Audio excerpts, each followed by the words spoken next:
Hi, everyone. Thank you all so very much for coming out tonight. As many of you know, my name is Dan Hudak. I am a film critic and professor here in South Florida. Ordinarily, when I'm here, I am talking about classic movies. Tonight is a little bit different. Tonight, our focus is on the current Best Picture Oscar nominees. The Oscars are February 9th, a little more than a week from now. So tonight I'm going to go through each of the 9 nominated films. I'm going to share with you why the film was nominated, its chances of winning. I'll hit on the other major categories, all the acting categories, director, cinematography, etc. And I'll also show a clip from each of the films in order to give you a sense of what it's all about. If you haven't seen it, hopefully I inspire you to see it. If you haven't seen it for a reason, I might confirm the reason that you haven't seen it. You know, we'll see how it goes. I always like to start this talk by discussing the voting process. How does a film come to be nominated for an Oscar? And this is important because how we choose Best Picture is very much dependent upon the way that category is decided. The Academy of Motion Picture Arts and Sciences is divided into 17 different branches based on one's profession within the industry. The actors are in the acting branch, the directors are in the director's branch, etc. Each branch determines the nominees in its respective category. So the directors choose the 5 directing nominees, the actors branch chooses the 4 acting categories, etc. Now when it comes to Best Picture, all 8,469 members of the Academy choose the Best Picture nominees. So how it happens is that the directors branch will have 5 slots for Best Director, and then 5 more to choose your Best Picture nominees, 5 more slots for Best Picture nominees. Once all of the nominations are announced, all members of the Academy choose all of the winners in all of the categories. For 23 out of the 24 categories, it's what we call the plurality vote. It's you get the most #1 votes, you win. Best Picture is different because they have to make things complicated. Best Picture uses what's called a preferential ballot, which means it's not just the #1 votes that end up mattering. It's also #2 votes, #3 votes, etc. And it's for this reason that you don't need to be the most loved movie of the year. Because think about it, some people could love you, but some people could hate you. And the ones that hate you are going to put you down at 8 or 9, and it's really hard to win because you don't get 2 or 3 votes. The #2, the #3 votes. So you don't need to be the most loved movie of the year. What you need to be is the most liked movie of the year. Because if you're the most liked movie of the year, you'll be higher on more ballots. And therefore, your chances of winning Best Picture increase. So think tonight about movies that are controversial, polarizing, movies that, for any reason at all, have a reason not to vote for it. Because those are the movies that are going to really struggle to win Best Picture. You don't want to give the Academy a reason not to vote for you. This video here explains in a little more detail. So I've heard there are Academy members who don't understand this process. I've quite honestly said, so do I put the movie I want to win at #2 because that's going to let it kind of break through and win? The point is, choose your 9 movies, choose the 9 Best Picture nominees, put them in order that you like them, and let the chips fall where they may. What are the 9 Best Picture nominees? It was a good year for movies. There were 344 movies eligible for Best Picture this year. 344. It's about the same as last year. It was 347. But these 9 stood above the rest. If you would, please indulge me. When I say the name of each of the 9 nominated films, please, a little round of applause. If you've seen it, if you really liked it, go ahead and hoot and holler. If you hated it, go ahead and boo. The idea is to give me a sense of what you've seen. So, have you seen Ford versus Ferrari? Good movie. The Irishman. More people. And okay, be honest. Those of you who saw The Irishman, how many of you watched all 3.5 hours straight through? No, you know what? I applaud you for that, because I couldn't do it. 1917. I'm hearing boos for 1917. Wow. Little Women. Oh, a couple boos. Little Women. Okay. Jojo Rabbit.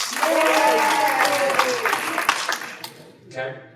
Once Upon a Time in Hollywood.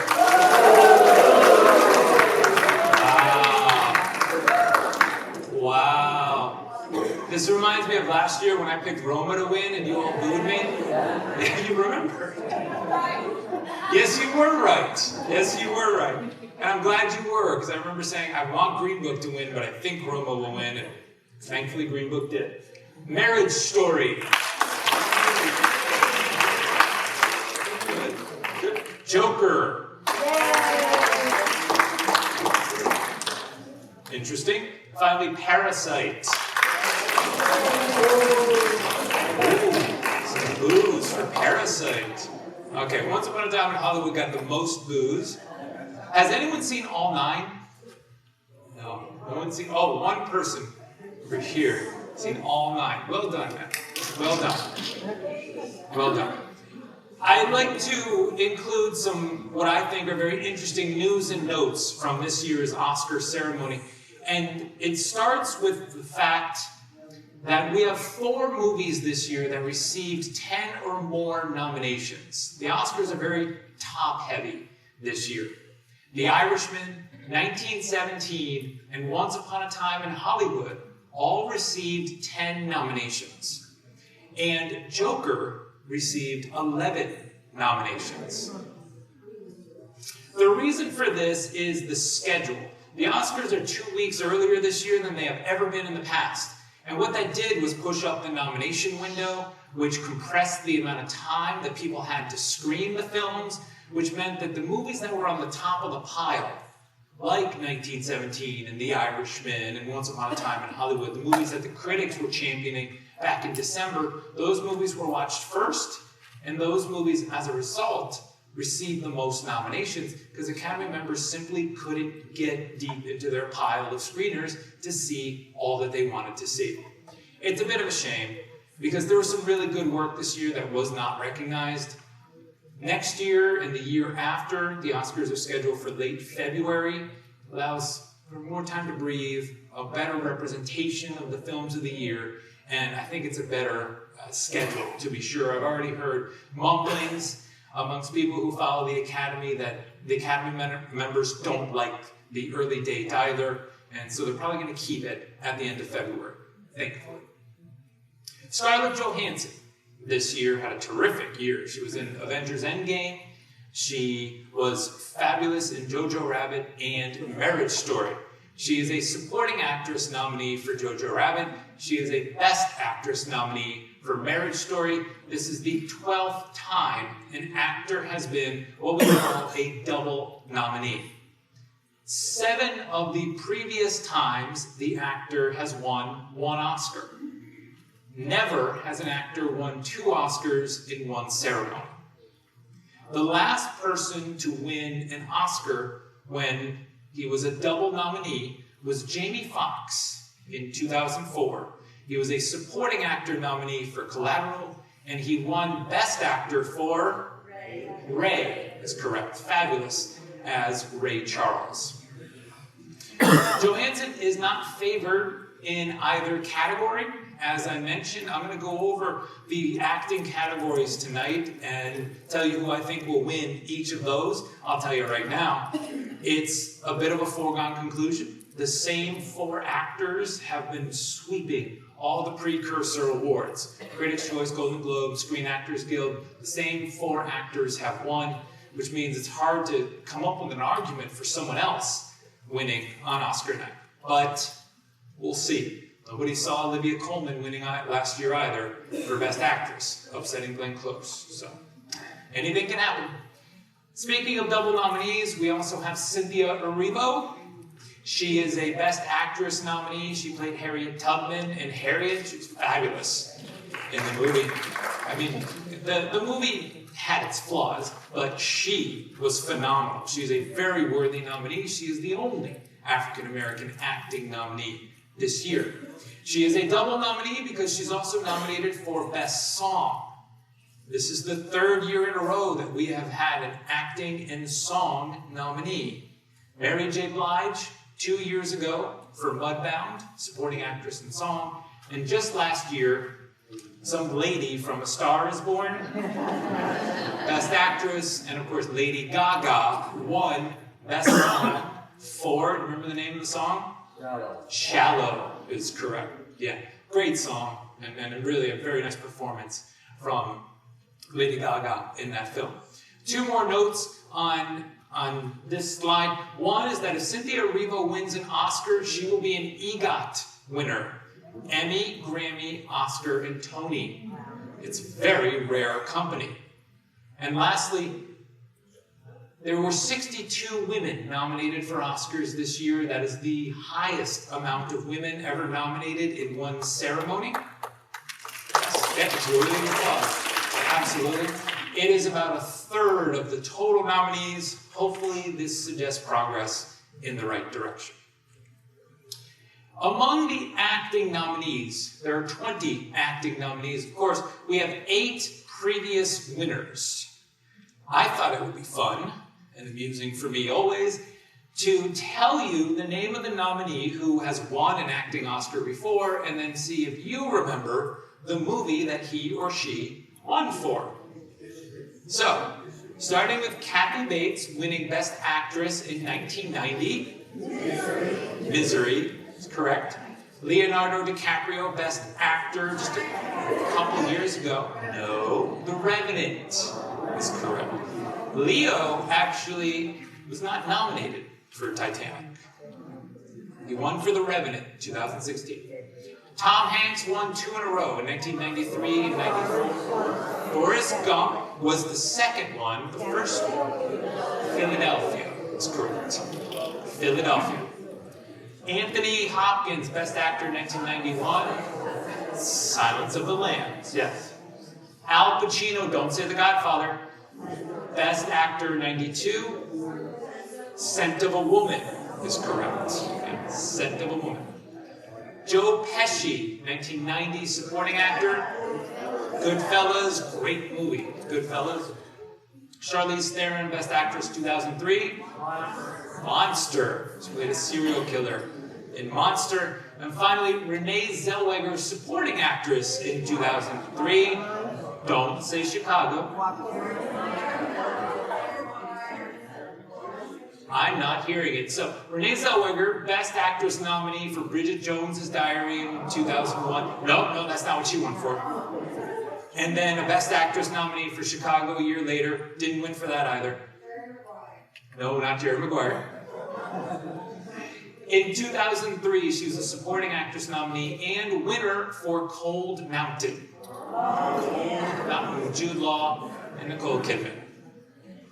Of the 8 previous winners, the only one who is expected to win this year is Renee Zellweger. She was terrific as Judy Garland in Judy.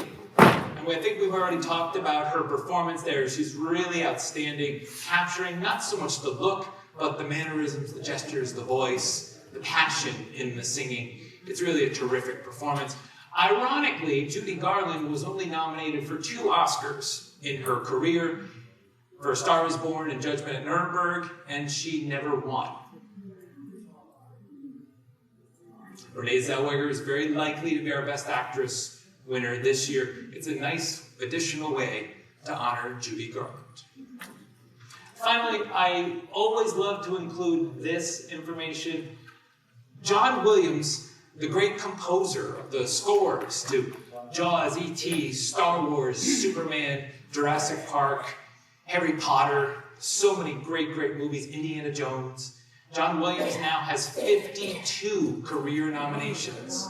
52 career nominations. 47 for original score, 5 for original song. He has won 5 times. I believe I've shared with this audience in the past the 5 movies that John Williams has won for. Do you remember? Star Wars, E.T., oh, Matt Jerry Maguire. Oh, Chariots of Fire. Chariots of Fire. Not Chariots of Fire, I think. Schindler's List is correct. Also, Jaws. And then the one that's really difficult to remember because you don't think of it as needing original music, Fiddler on the Roof, 1971. Yeah, John Williams won an Oscar for Fiddler on the Roof. So if you look at the stats, he's won 5 times in 52 nominations. He is the biggest loser in Oscar history. About 9% of the time. Still, I would take the 52 nominations. For comparison, Walt Disney was nominated 59 times, but Disney won 26 Oscars in his career. Yeah, that's darn impressive. John Williams is going to turn 88 on February 8th. Just a great, great career, and he continues to do good work. Okay, let's get to our 9 nominated films, going in alphabetical order, starting with Ford versus Ferrari. A big American studio film, kind of felt old-fashioned in that regard. It's the story of 2 guys who are wonderfully played by Christian Bale and Matt Damon, who are asked by the Ford Motor Company to create a car that can compete with Ferrari at the 24 Hours of Le Mans race in 1966. And I know that when I describe the film like that, it sounds like a car movie. But I can tell you, I'm not a car guy. And as I was watching it, I didn't feel like left out. I was actually quite taken by the film.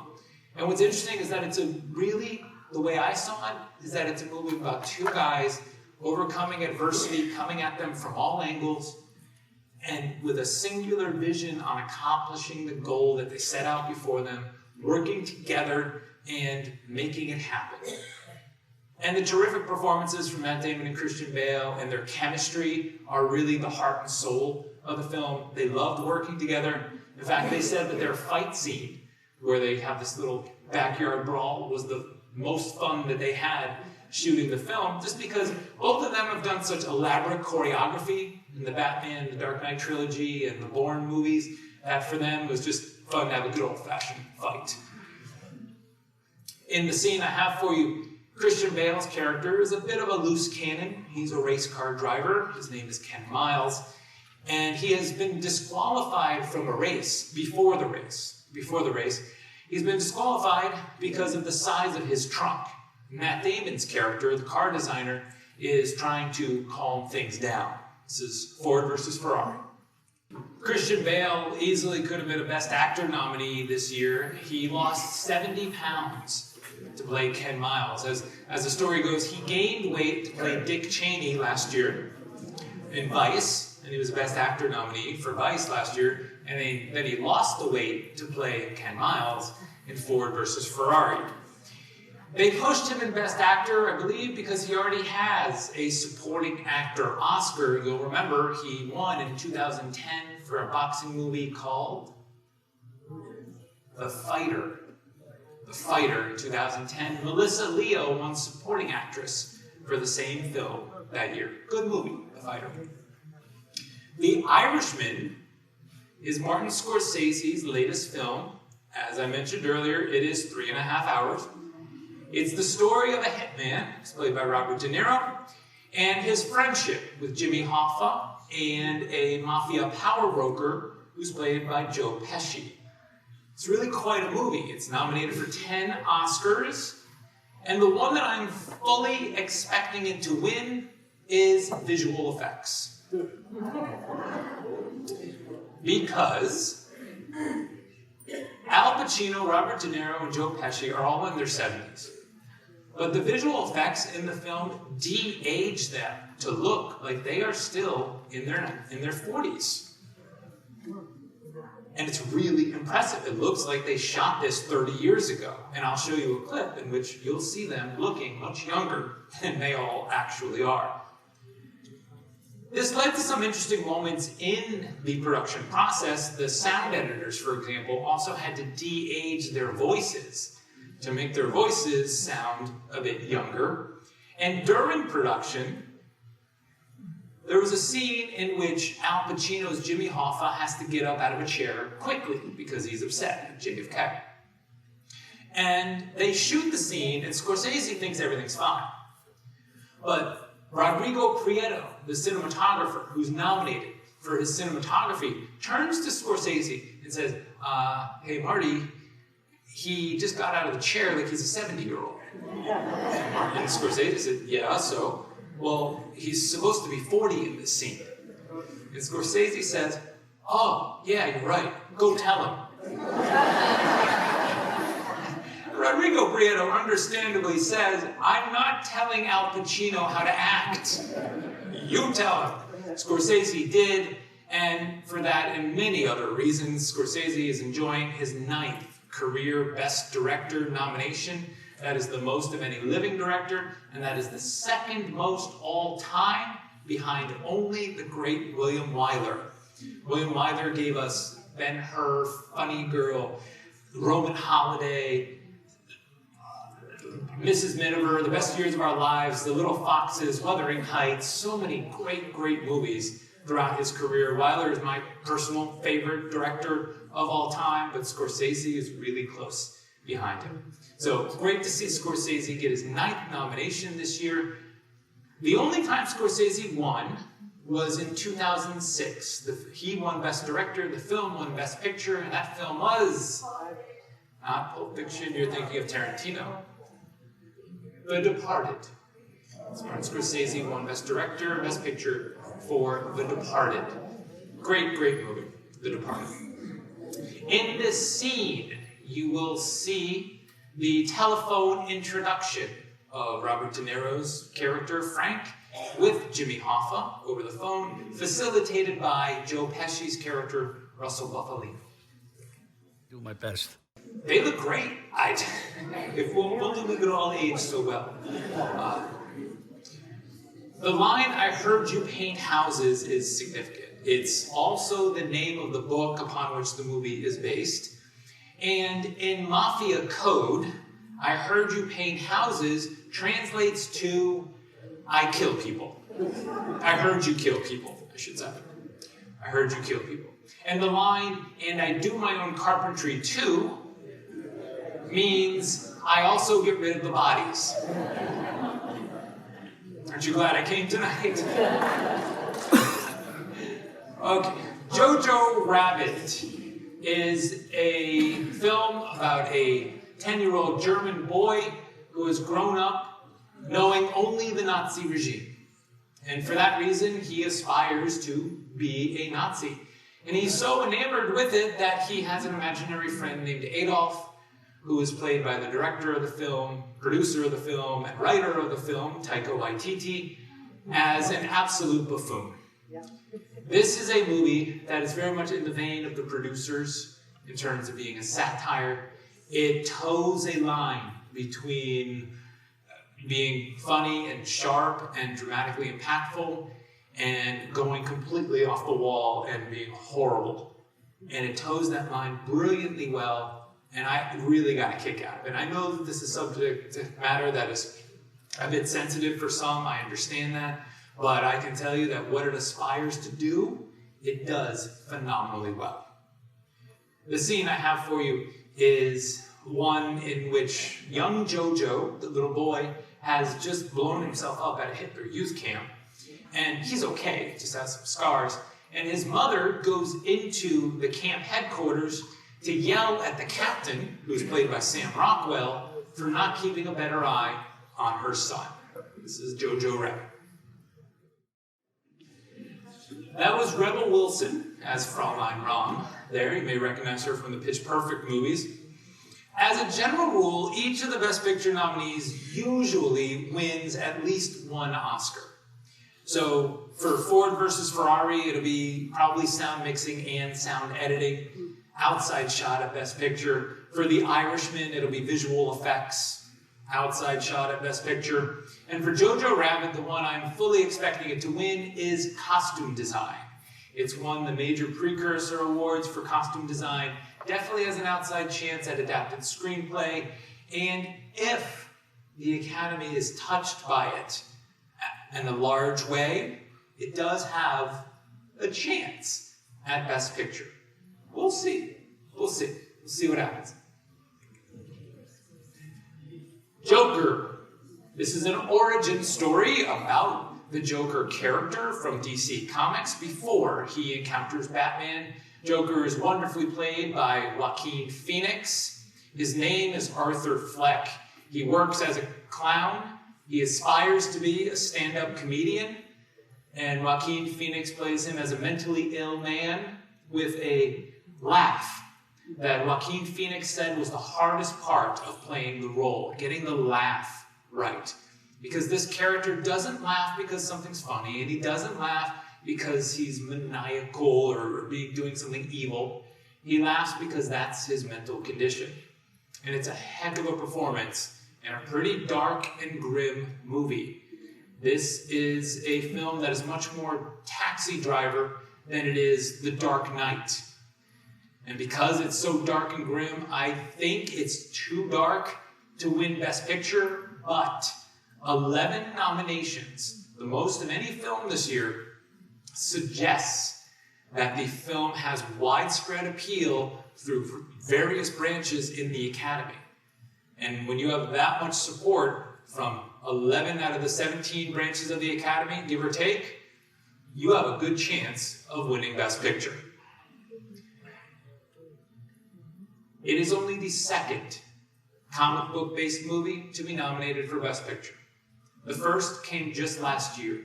It was... You guys are telling me who won Oscars 30 years ago, and I asked you just last year, Black Panther. Black Panther nominated for Best Picture last year, the first ever comic book movie to do it. Bradley Cooper, by the way, is a producer of Joker. When a film wins Best Picture, it is the producer or producers of the film who receive the Oscars. So Joker wins Best Picture. Bradley Cooper will be up on stage receiving the Oscar. This is now 8 career nominations for Bradley Cooper. He's been nominated for screenplay, for Star is Born last year, for his acting, for American Hustle, Silver Linings Playbook, and now as a producer of Joker. He's not favored to win, which means he will be 0 for 8 for his career, which stings, right? It has to sting. Going 0 for 8. He's only 45, and hopefully he still has a long career and a lot of good work ahead of him, but 0 for 8 hurts. In this scene, quick question? Yeah, go ahead. Is this the same Joker that Heath Ledger played? It's the same character, but it's not meant to be in the same timeline, if you will. It's meant to be kind of its own separate story. So yes, the Joker is the same character, but it doesn't connect to Heath Ledger's version in any way. The scene I have for you, before he becomes the Joker, Arthur Fleck aspires to be a stand-up comedian, and in this scene he is practicing what he will do and say when he is a guest on a late-night talk show. Look closely and you'll see that the late-night talk show host is played by Robert De Niro. This is Joaquin Phoenix's 4th career acting nomination. You may recall he was nominated for playing Johnny Cash in Walk the Line back in 2005. This will be his first win, and deservedly so, because he is really outstanding in this movie. Our next film is Little Women. The story of 4 sisters as they come of age during and after the Civil War, of course, based on the Louisa May Alcott novel. The 4 Big screen adaptations of Little Women collectively have earned 14 nominations, including the 6 for this version.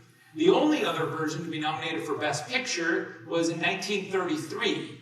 It lost Best Picture in 1933 to major bonus points, if anybody knows this. Did I hear it? No, not It Happened One Night. That's a great guess, but that was 34. Cavalcade won Best Picture in 1933. Cavalcade. The year wasn't a total loss for Katharine Hepburn, who played Jo in the original version. Katharine Hepburn won her first of 4 Best Actress Oscars that year for Morning Glory. Good movie, Morning Glory, if you ever get a chance to check it out. The morning of the Oscar nominations, there was controversy surrounding Little Women this year because Greta Gerwig, the writer and director of the film, was not nominated for Best Director. Many people thought that off the success of Lady Bird 2 years ago and a Best Director nomination for Gerwig for Lady Bird 2 years ago, that surely she would get in for her follow-up effort here, and she was not. And so I've been asked repeatedly since then, should Greta Gerwig have been nominated for Best Director? And I have repeatedly said, no. Because the truth is, Little Women isn't directed all that well. And if you want to put a female in Best Director, I would gladly put in Lulu Wang for The Farewell, which is a fabulous movie. It's a story of a Chinese-American woman who goes to China, and they keep the secret of her terminally ill grandmother's illness from her. It's really uplifting, it's really enjoyable, it's not at all depressing. I encourage you to check it out. It's a wonderful, wonderful movie. And it didn't get any nominations, and that's one of the casualties this year, that the Oscar voters, as I mentioned earlier, didn't have time to work through their pile. And I just believe that if more of them got a chance to see The Farewell, that it would have been nominated in at least the screenplay category. I'll add on that note that this year there were 20 films that were not Best Picture nominees that received Oscar nominations. 20 films this year. Last year, there were 30 films that were not Best Picture nominees that received Oscar nominations. And again, it's that compressed timeline that comes back to haunt us. For Greta Gerwig, she is an adapted screenplay nominee, and in fact, I think she's going to win adapted screenplay. It's a bold move to take Alcott's novel and play with the timeline the way she did. And while I don't think it was directed all that well, I did like the way she rearranged the story and the script. I can get behind, because I think the film was well written and well acted. And here's why this is especially significant. 6 out of the last 7 years, Best Picture has aligned with screenplay, either original or adapted. The only year in which the Best Picture winner did not also win a screenplay Oscar was 2017, when The Shape of Water won Best Director and Best Picture. But that was the anomaly, because 5 out of the last 7 years, Best Director and Best Picture have split. And so there's more of a trend for screenplay to align with Best Picture, which means if Greta Gerwig is our favorite to win adapted screenplay, Little Women has a really good chance of winning Best Picture. The clip I have for you, the 4 sisters have just done a good deed on Christmas Day, and they are returning home to a very pleasant surprise. So in that clip, you just saw 3 acting nominees. One was Saoirse Ronan, who plays Jo. Saoirse Ronan has now been nominated for 4 Oscars for acting. She is 25 years old. Only Jennifer Lawrence accomplished 4 acting nominations at a younger age. Lawrence did it by age 24. You also saw Florence Pugh, who played Amy, the youngest sister. Florence Pugh is a supporting actress nominee. She will not win that category because she is going to lose to the woman who played her mother, whom you also saw there, Laura Dern. But Laura Dern is not nominated for Little Women. Laura Dern is nominated for Marriage Story, in which she plays an absolute force of nature. As a divorce attorney, she is smart, she is bold, she is forthright. It is a great, great performance in a truly fabulous movie.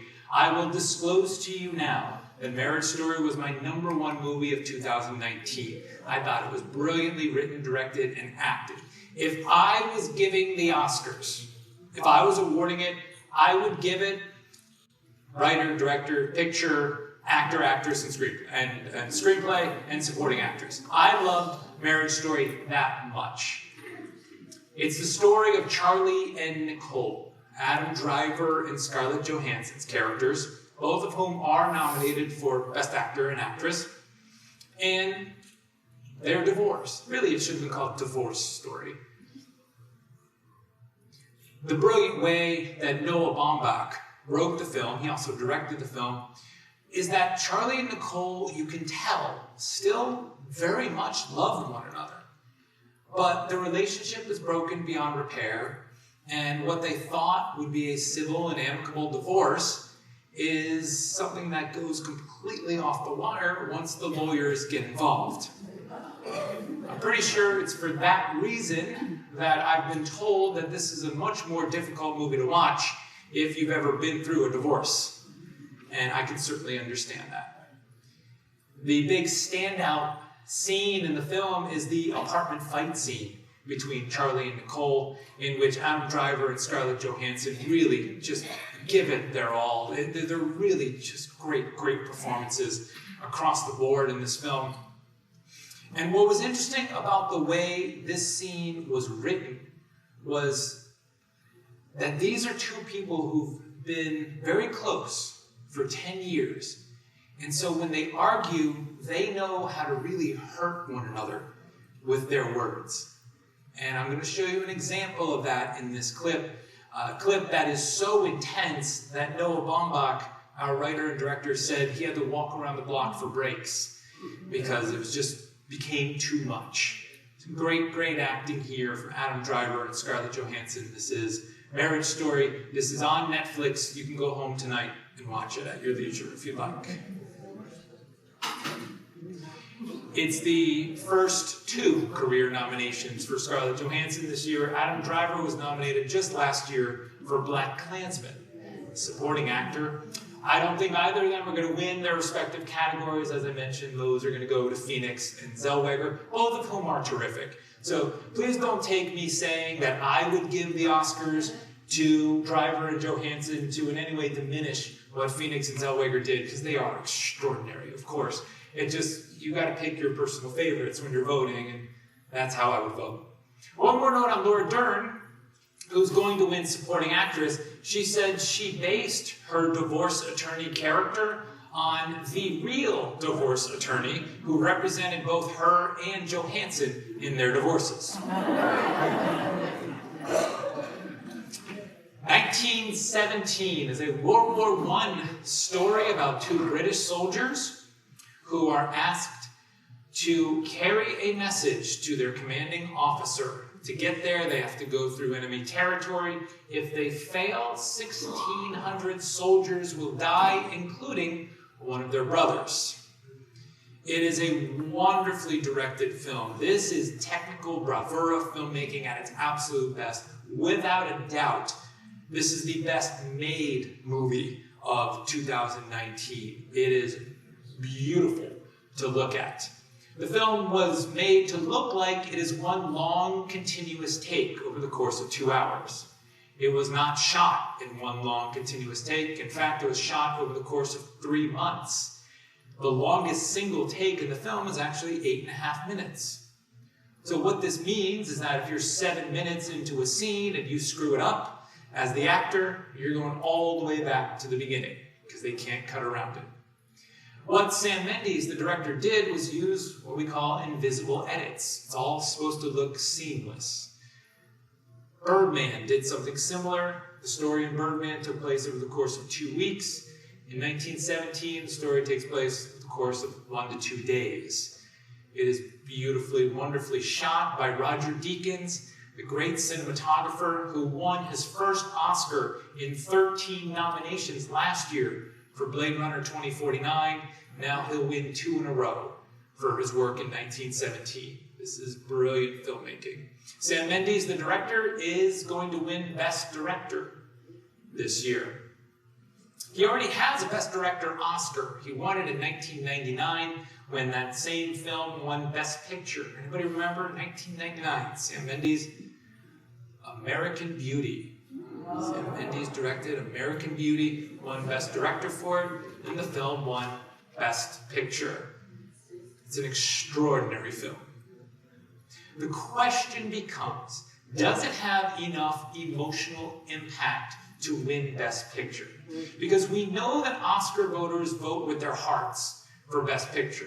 It's the film that moves them, the film that wins them over emotionally that they tend to go for. That's how a film like Shakespeare in Love can defeat Saving Private Ryan. So does a war movie have enough to win Best Picture? The last war movie to win Best Picture was The Hurt Locker in 2009. We shall see. I can tell you that when you're on the journey with these guys and you're following them with the continuous camera, you feel like you're right there with them. You're immersed in the action with them. And all the peril and danger that they feel, we as viewers, because we feel like we're right there with them, we also somewhat experience as well. It's one of the real smart moves that Sam Mendes made, and it worked out wonderfully. In this scene, the 2 soldiers who are carrying the message, Blake and Schofield, they're in a field and a plane crashes nearby. I will tell you that the plane crash is all visual effects, and when they go over to the plane to pull the pilot out, that is an actor playing the pilot. So how they combine these 2 elements into what seems like one seamless shot is just extraordinary. Enjoy. So it's pretty extraordinary. How they shot that, they used what's called a body wipe. So it's Schofield on the right and Blake on the left, and the camera moves behind Schofield on the right. And when it does, watch closely and you'll see Blake on the left a full 2 steps ahead of where he otherwise would be if he was moving in that direction. Here's the clip again in slow motion, and I'll explain as it plays. You can see the camera's going to move behind Schofield. You'll see Blake over here on the left, farther ahead than he would be. I mean, how do you notice that at full speed? You would never notice that at regular speed. I had to put it in slow motion because I thought I saw something that looked incongruous there that didn't quite connect. But then I put it in slow motion to confirm it. You wouldn't see it otherwise. It is seamless. And it's just part of the brilliance of the filmmaking and how well constructed this movie is. 1917 is a very strong contender to win Best Picture. Once Upon a Time in Hollywood, set in late 60s Hollywood, the important thing to remember about this movie is that the one thing Hollywood loves more than anything else is itself. This is a movie about Hollywood, and the Oscars are Hollywood honoring Hollywood. And so for that reason, Once Upon a Time in Hollywood remains a very strong contender for Best Picture. Movies like Birdman and The Artist and La La Land won 6 Oscars, not Best Picture. That was unjust, but I'm not going to get into that again. These kinds of movies tend to win big awards, whether they are too long, good enough, or whatever the case is. It tells the story of an actor who's played by Leonardo DiCaprio, his stunt double, who's played by Brad Pitt, and Sharon Tate, who's played in a very angelic way by Margot Robbie. Sharon Tate's real sister, Deborah Tate, gave Margot Robbie some of Sharon's jewelry to wear in the film. She very much approved of Margot Robbie playing her. Quentin Tarantino said this was his most personal film. He is nominated for directing it and for writing its screenplay. The Oscar that I fully expected to win, besides Brad Pitt for supporting actor, more on that in a moment, is production design, because it did a great job of recreating late 60s Hollywood. And I think people, especially who lived through that time period, are going to say, wow, he did a great job of capturing an era. Production design is going to come down to Once Upon a Time in Hollywood and 1917, and I think this one is going to lean toward Once Upon a Time in Hollywood. Sony released only one clip for the film, and I'll be honest with you, I didn't care for the clip at all. It's 1:20 of Kurt Russell talking to Leonardo DiCaprio inside a trailer. Kurt Russell is a minor character in the film. So instead, I wanted to share with you the teaser trailer for the movie. It gives you a better sense of what the movie is, and it's about a minute. Once Upon a Time in Hollywood, as you know, has 10 nominations, and it had all the momentum coming into awards season. A lot of people thought it would be Once Upon a Time in Hollywood duking it out with The Irishman. You have these two titans, Quentin Tarantino and Martin Scorsese, and it hasn't played out that way. And I think one of the reasons that Once Upon a Time in Hollywood hasn't gotten a better response is its length. It's not nominated for an editing Oscar. Usually a Best Picture winner will at least be nominated for its editing. Once Upon a Time in Hollywood is not, and the reason is there's very little editing, it seems. It's 2 hours and 40 minutes, and I swear to you, watching this movie at 2 hours and 40 minutes felt longer than it took to watch The Irishman, which was 3.5 hours. My critique of Quentin Tarantino has long been he overwrites and under-edits, and I think he under-edited again here. He is nominated for writing the screenplay, though. He has a good chance of winning screenplay. We'll see. Original screenplay is a very competitive category. We'll see, but I think Tarantino has a fighting chance, and if it can win screenplay, it can win Best Picture. One Oscar it will almost certainly win is Brad Pitt for supporting actor. We should pause for a moment to appreciate the greatness of the category. This year in supporting actor, we have Tom Hanks in A Beautiful Day in the Neighborhood. He plays Mr. Rogers. We have Anthony Hopkins, played Pope Benedict in The Two Popes. Also on Netflix now, you can go home and watch that if you like. Jonathan Pryce is nominated for Best Actor for playing Pope Francis in that film. Really nicely written, nicely acted. We also have Al Pacino and Joe Pesci, both from The Irishman, nominated in supporting actor, and then Pitt rounds out the category. It is such a great category. Pitt, curiously enough, already has an Oscar. The other four already have acting Oscars. Pitt has an Oscar, but as a producer. He produced the 2013 Best Picture Oscar winner, 12 Years a Slave. Brad Pitt went up and accepted the award when 12 Years a Slave won Best Picture. What's curious is of the four expected acting winners this year, Brad Pitt, Laura Dern, Joaquin Phoenix, Renee Zellweger, would you guess that Brad Pitt is the oldest of the four nominees? He is 56 years young. Brad Pitt is 56, doesn't look 56. Laura Dern is 52, Renee Zellweger is 50, Joaquin Phoenix is 45. So even though Pitt is easily the youngest in his category, he is the oldest of the four expected winners this year. The last of our 9 nominated films is Parasite, a terrific South Korean film about a lower-class family that infiltrates the lives of an upper-class family in Seoul, Korea. Wonderfully written by Joon-Ho. He directed the film as well, and it's phenomenally well made. For those who saw it, did you notice how anytime the lower-class family is going to the upper-class family's house, they're traveling upstairs and up inclines? They're always moving up.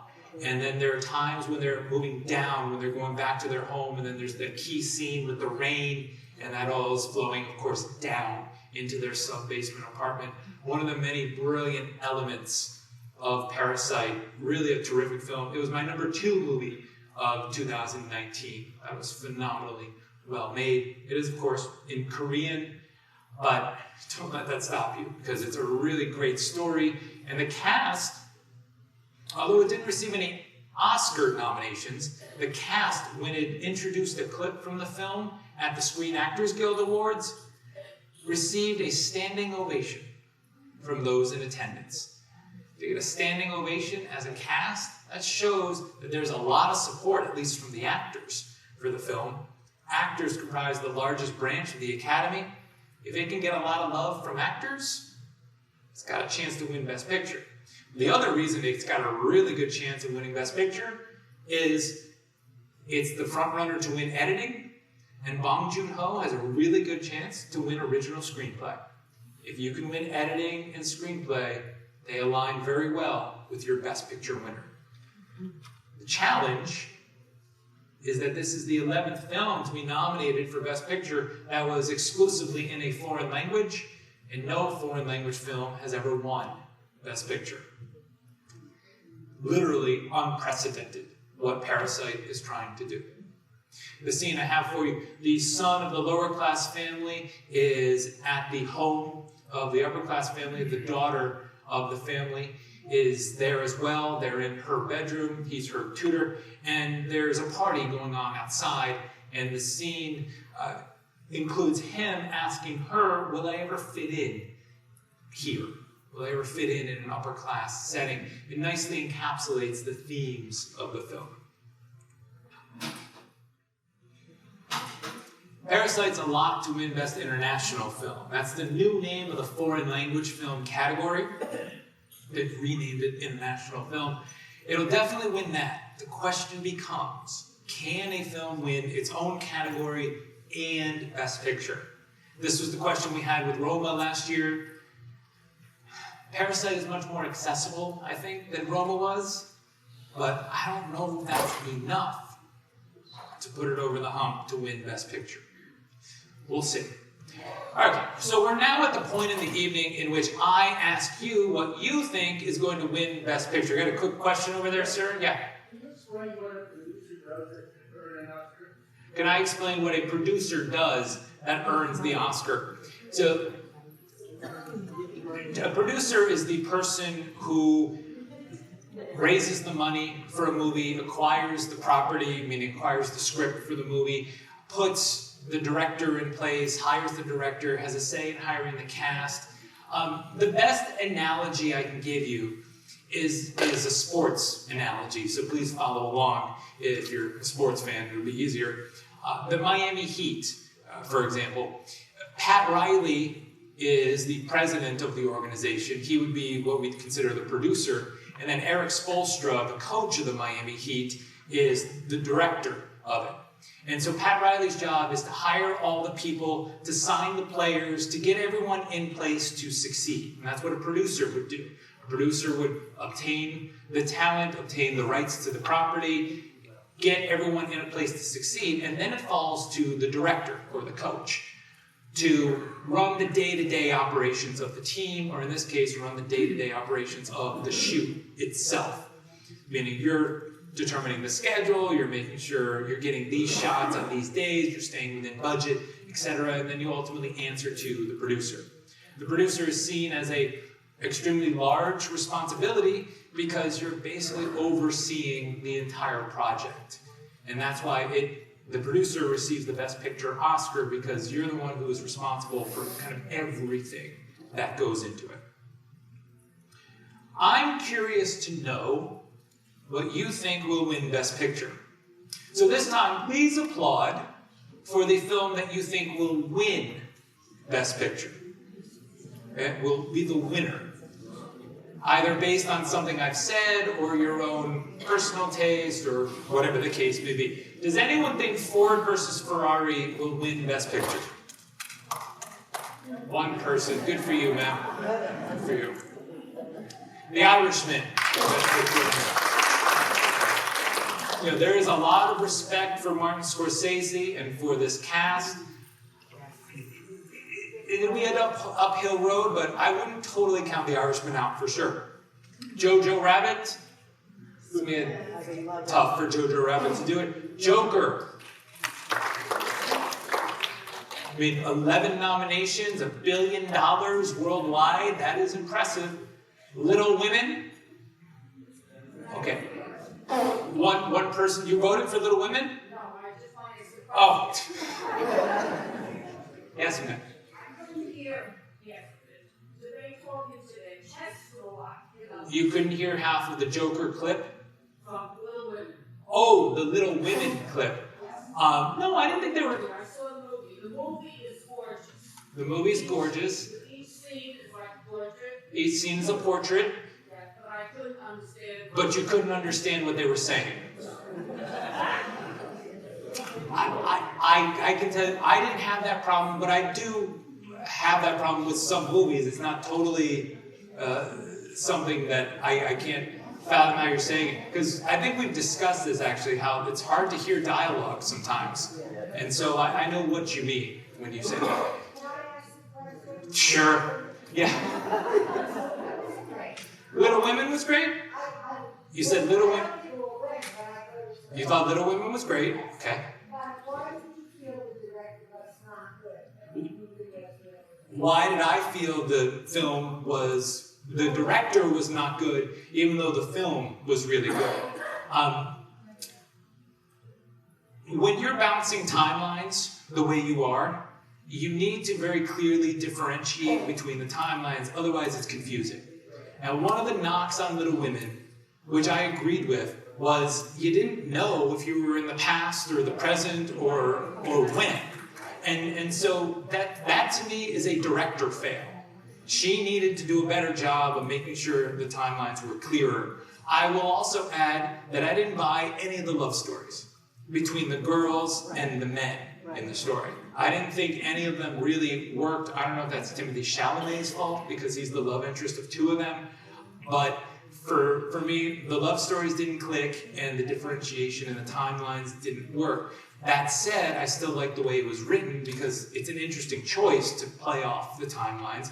So the writing and acting was good, especially the camaraderie amongst the sisters, but the directing to me was certainly not top 5 of the year, best director worthy. It's still a good movie, but had its flaws. Marriage Story. Yay, Marriage Story, my favorite. 1917. I'll get to, please sir, let me get to all the questions in the end. Once Upon a Time in Hollywood. Nobody's booed this time. Nobody booed. Oh, there it is. There it is. There it is. And finally, Parasite. Oh, come on. Parasite's so good. So good.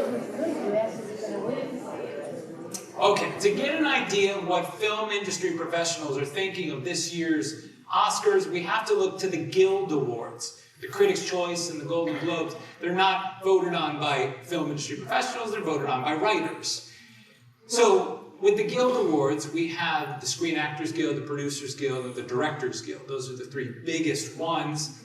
And there's some crossover between members of those guilds and the Academy. It's the only indication we have of what the Academy might think. And the Producers Guild went to 1917 this year. 10 out of the last 12 Best Picture Oscar winners also won the Producers Guild.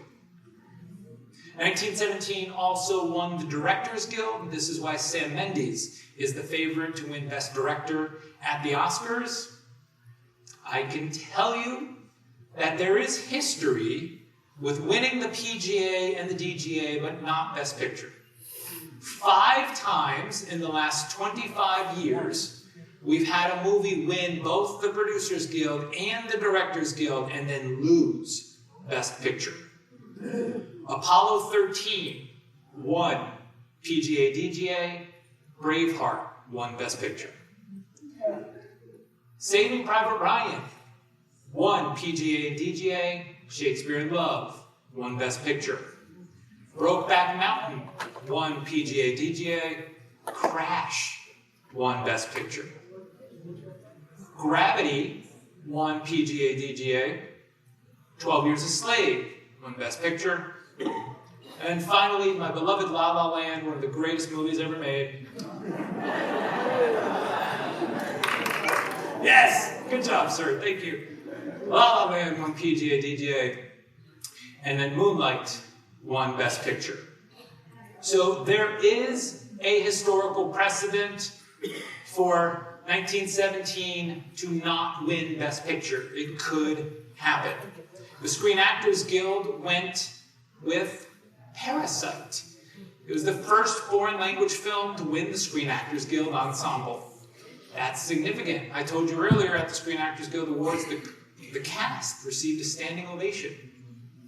That's significant. But is there enough of a passionate following behind Parasite for it to pull off a Best Picture win? What's curious is that these two, by virtue of winning the Guild Awards, these two movies are now the frontrunners to win Best Picture. But neither film has an acting nomination. The last film to win Best Picture without even one acting nomination was Slumdog Millionaire in 2008. So it hasn't happened in 12 years, and yet these are our two favorites. So that is supposed to be, or is expected to be, a trend that will break this year. Quickly, as we go through the 9 nominated films again, Ford vs. Ferrari, a big studio movie many people enjoyed. It's most likely wins sound mixing, sound editing. It has the fewest total nominations of the 9 nominated films, with only 4. The Irishman, it's been interesting because The Irishman has been nominated everywhere, and it has all the key nominations that you want in a Best Picture Oscar winner, but it's won nothing. Nothing. And length is potentially an issue. There are stories that Academy members are watching 40 minutes of it, saying, I'll get back to it, and who knows if they ever do. Comedies, in the case of Jojo Rabbit, rarely win Best Picture. Last comedy to do it was Shakespeare in Love. Before that, Annie Hall. So Shakespeare in Love was 98, Annie Hall was 77. Doesn't happen often, plus potentially sensitive subject matter. Hard to see Jojo Rabbit winning. And then Joker, it's probably too dark a film to win, not enough emotional uplift in it. But 11 nominations is really significant. Again, that widespread support throughout the Academy means something. With Little Women, I'm not kidding. If it can win Adapted Screenplay, it can win Best Picture. What's interesting is that the Screen Actors Guild didn't give it any nominations, but yet it has 2 Oscar nominations. With Marriage Story, for as much as I love it and would love to be predicting it to win, Marriage Story has 6 nominations total. 3 of those nominations are for acting.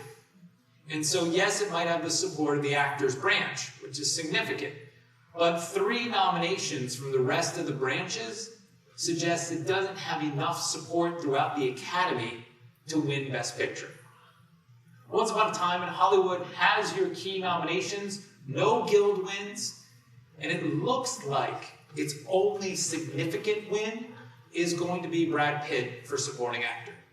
Finally, Parasite here, it's worth pointing out that no film that has ever won its own category, meaning no short film, no foreign language film, no animated film, no documentary, has ever won its own category and won Best Picture. It's never happened. Academy voters seem to think that, okay, you won your category, we gave you your Oscar, now something else gets Best Picture. And it's that statistic and the fact that no foreign language film has ever won Best Picture that really has me hesitant to pick it, even though I think there are a lot of people in the Academy who really love it. And so, for that reason, the smart money and my prediction to win Best Picture is 1917. A film that is an absolute technical masterpiece. And so, what's interesting is that we have a movie that we question if it has enough heart to win. It's technically brilliant, so the director wins seems like a no-brainer. And the statistics seem to favor it at this point. This is not a shoo-in, this is not a lock by any means, but this is the most likely film to win at this point. Oscar ballots are out right now. They're due February 4th, and we shall see which way the wind blows for the Academy. On that note, thank you very much.